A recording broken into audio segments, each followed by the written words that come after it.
Open air schools were for children that had suffered from TB, had chest complaints, and they needed building up after a severe illness. And as far as I'm concerned, they made a damn good job of it. So, but why were they called open air schools? Because they believed in fresh air helped those sort of complaints. So what primary school did you go to? I went to Rectory Road School. And what was the name of the open air school? Just Grays Open Air School. All right, okay. And how come you went there? What was wrong with you? I had pneumonia. I had pneumonia and I was pretty ill. How old were you? I must have been about 6 when I had that. And the war had started, had been on a year. And I didn't go into hospital. I stayed at home, the doctor came in, but for at least 2 weeks of that time of having pneumonia, I don't remember an awful lot at all. Only what my mother told me, sometime after. But I was then referred to, after I got over the actual pneumonia side of it, the high temperatures and all, I was then referred by our own GP to a Dr. Brown, who did. I cannot remember where I went to see him or whether he came to the house. I really can't remember that part. But I do remember open air school being mentioned in conversation. And I do remember I didn't want to go particularly. I was quite happy at my little school that I went to. And having remembered, I'd only probably been there about a year and I was just beginning to settle in. And I was a little bit upset about going to the open air school. But I went. And I always remember saying to my mother and father, well, I'll go, under jurisdiction, I'll go, but I won't stay there long. But it worked out in the end. But the time I got there, I was nearly 7, and I stayed there 6 years. Little did I know that it takes 6 years to get well enough for them to send me to an ordinary school. So what was it like? What did you do when you got there in the morning? In the mornings, I was able to walk to school because I didn't live too far from the school. And you've got to realise that those days the traffic wasn't anything like it is now. The war was on, as I say, but I used to walk to school. And when we got there, although I had already had, I don't know about the other children, I'd already had a breakfast, but we always had a breakfast when we all got to the school. They took the register like normal schools, and then we'd all sit down and have breakfast. And the breakfasts I remember in the winter time was hot chocolate to drink and bread and dripping. And it was in the days when you got dripping off your meat, and it was really lovely. You know, thick bread, perhaps only one slice. But how did they manage that with rationings and things? Goodness knows, I do not know. And you don't ask, do you, at that age? Were there many other children at the school? Figure-wise, I'm not quite sure.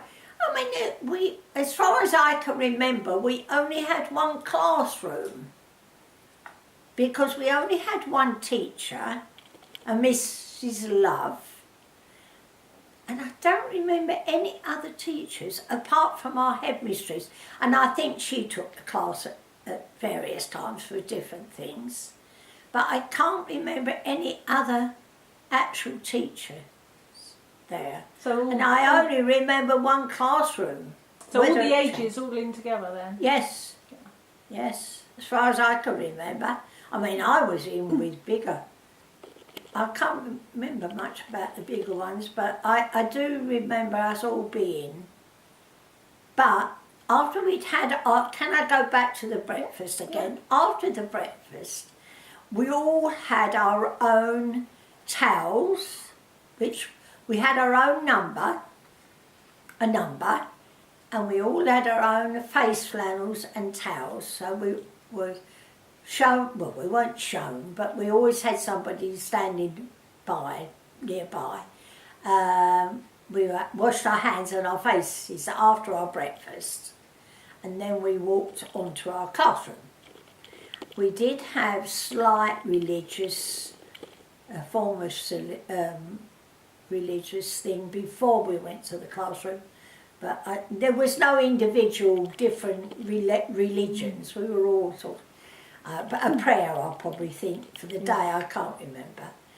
I mean, we're 7 years old, you're still quite young to remember all these things. Did you have a school uniform? No uniforms. No uniforms at all. We had there couldn't have been an awful lot of us because we only had a very small air raid shelter, and it was just a brick one. We all got in that, so there couldn't have been it wasn't a huge one. Did you have to go in that very often? No, not really. I can't remember. I can't really remember. Only instance I do remember was one morning, but that's another story. But and there was only myself and another girl that got to the school early that morning, and Mrs. Love, we went into the shelter. And that was later on in the war when they suddenly had all what they call the doodle bugs started coming over. But I can't remember it being a very big shelter. No, possibly. Might have been slightly bigger because it was a brick one, bigger than the ones that we actually dug in the gardens, air raids, Anderson shelters. But we had a brick one there. So did you go out much from the classroom, or did you go in only into the playground? We never had outings or anything like that. I mean, it's so different to schools of today. But you had the windows open all the time? In the afternoon, after we'd had lessons in the morning, which we did have PE, because I remember us having wooden hoops, you know, with the sticks, playing with, and we had some sort of PE, skipping and the usual things girls do, skipping and that, but nothing over strenuous, because they believed in you having plenty. We had shorter hours than normal schools as well. What time did you finish? I think we finished around about 2:30 in the afternoon, 2:45, something like that. Because I can remember walking home, and the other children were all in the other school I used to go to, used to be out in the playground having their afternoon play, which I think they had one more lesson, but whereas I was going home. After our morning lessons, we did have a short time playtime, and then we had another lesson, and then it was lunchtime. So we all sat down and had our lunch, and what I can remember of the food, it was very good. Then every afternoon there were small little wooden fold-up beds. We all had, apart from having our face flannels and towels, and a number, which I think I can remember my number was 22. They were all in little pigeonholes, the blankets, and we went and got, or we were given our own blankets every afternoon. And we had a sleep, an hour, laying on the beds in the bottom half of the hall. Having remembered this hall, was tables at one, very long wooden tables at one end for meal times, and the other end was the actual hall with a piano. But in the afternoons it then became a row of wooden beds, and I believe, if I'm right, there was about 3 rows of wooden beds, so that will give you a little idea how many of us were there at the time. Of course, having remembered that children came and went as you got better, they moved on to a other school. Although some, when they left, were probably ready to leave school. Anyway, we laid down on these wooden beds, but come rain, hail or shine, snow, they had doors in this hall which opened from the ceiling to the floor that slid on runners, and all those doors were open in the afternoon. You needed that blanket, believe me.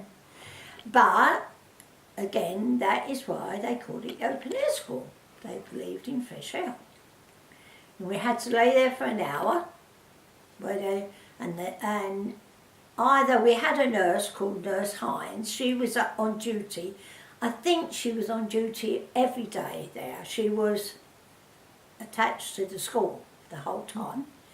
She would walk up and down, or I can remember Mrs. Love sitting on a very high wooden chair where you put your feet on the little leg, and she'd sit and read quietly to herself, read and watch the children, If you got a bit restless, she'd come over and say, is there something wrong, or try and get to sleep, come on, But, so that was for another hour of that day. Having remembered, come the afternoon, there weren't much time left for the afternoon to have another lesson. Seems a bit mad having cold air coming through. Well, it does now, doesn't it? Yeah. But I can remember looking at some of my father's medical books when I was quite young, and when people had TB, they had them outside in a shed. I think it might have been specially built, but in those days, I don't say in my day, but prior to that, they must have believed in fresh air then. So you remember having colds and... Oh, I had colds, same as anybody else, and sore throats and things. And did you get better? Did you feel better as time went on? Yeah, well, I must have done. Yes, I suppose I did, because we had a Dr. Brown used to come. I'm not quite sure if he came every 6 weeks to, say, me, every 6 weeks to the school. I think he must have come more often, because the amount of children, if there was one seen every 4 weeks, then he'd have to come and see that one, but he must have come in between to see others working it out. And he examined you, listened, and if they thought you needed more x-rays, you then, of course, went to the hospital to have the x-rays.